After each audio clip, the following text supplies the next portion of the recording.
બિનઅધિકૃત ભંગારના godown અને તેના જમીન માલિક ઉપરાંત ગુનાહિત પ્રવૃત્તિઓ સંદર્ભે પોલીસ દ્વારા સર્ચ કરાઈ રહ્યું છે। પોલીસ દ્વારા બરકોદરા પંચાયત સહિત વિવિધ પાસે ભંગાર માર્કેટના ગોડાઉનમાં પરવાના અને જમીન માલિક કેમિકલ કેન અન્ય શેના વેસ્ટના ગોડાઉન છે તેની વિગતો સહિત માહિતી મંગાવી છે।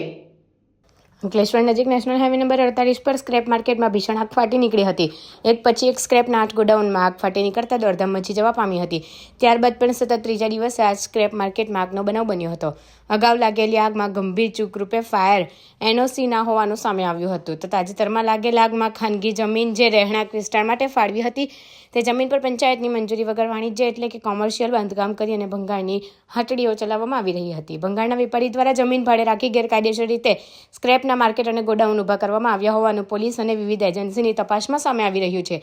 તેના સામે હવે પોલીસ વિભાગે પણ લાલાક કરી છે અને આ અંગે વિવિધ મુદ્દા આધારિત વિગતો ભડકોદરા, કાપોદ્રા, સારંગપુર, અંડાળા, ગડખોલ, બાકરોલ, પાનોલી, સંજાલી સહિતના ગામોમાં વિવિધ પોલીસ મથક દ્વારા પંચાયત પાસેથી વિગતો મેળવી રહ્યા છે। જે વિગતો બાદ બિનઅધિકૃત ભંગારના ગોડાઉન સંચાલકો સામે કાર્યવાહી ઉપરાંત તેને જમીન આપનાર માલિક સામે પણ કાર્યવાહી કરવામાં આવશે। વધુ કે જે તે ભંગારના વ્યવસાય માટે જરૂરી લાયસન્સ કે તેનો પરવાનો તેમજ જો કેમિકલ અનુલક્ષી હોય તો તેના સંબંધિત વિભાગની મંજૂરી પત્ર સહિત વિગતો પણ એકત્ર કરવામાં આવી રહી છે। આ ઉપરાંત વહીવટી તંત્ર દ્વારા તેમના બિલિંગ સંદર્ભે જીએસટી વિભાગમાંથી પણ જરૂરી આધાર પુરાવા એકત્ર કરવા માટે પણ વિચારી રહી છે।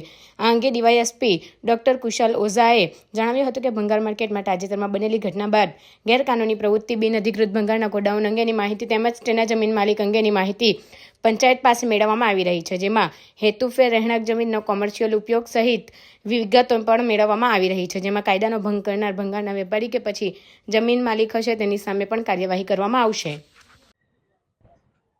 અંકલેશ્વર જીઆઈડીસી પોલીસ સ્ટેશન વિસ્તારમાં હાલમાં થોડા સમયમાં નોબલ માર્કેટમાં એક ખૂબ મોટી આગ લાગવાની દુર્ઘટના બની હતી, બનાવ બન્યો હતો। જે અનુસંધાને ખૂબ મોટી આગના પગલે 20 જેટલા પ્લોટનો જે ભંગારનો માલ હતો તે સળગી ગયો હતો। કોઈ જાનમાલનું નુકસાન થયું ન હતું, પરંતુ ખાસા એવા મોટા પ્રમાણમાં આગનો બનાવને કારણે પોલીસ દ્વારા આની જાણવાજોગ દાખલ કરવામાં આવી છે। ભડકોદરા ગામ પાસેથી તેની માહિતી આપલા પ્લોટ કોના છે, તેમાંથી કેટલા પ્લોટમાં આ ભંગારી અને ભંગારનું જે કામ કરનારા લોકો છે તેના દ્વારા દબાણ કરવામાં આવ્યું છે અને આ દબાણમાં કરી અને આ વિસ્તારોમાં અને પ્લોટમાં કઈ પ્રકારની ગેરકાનૂની પ્રવૃત્તિઓ ચાલી રહી છે તેની પોલીસ દ્વારા તપાસ કરવામાં આવી રહી છે અને એ તપાસને અંતે જો કોઈ પણ ગુનાહિત મળી આવશે, કોઈ પણ પ્રકારનું દબાણ મળી આવશે તો તેમાં આગળની કાયદેસરની કાર્યવાહી કરવા માટેની પોલીસ દ્વારા પ્રક્રિયા હાથ ધરવામાં આવી રહી છે।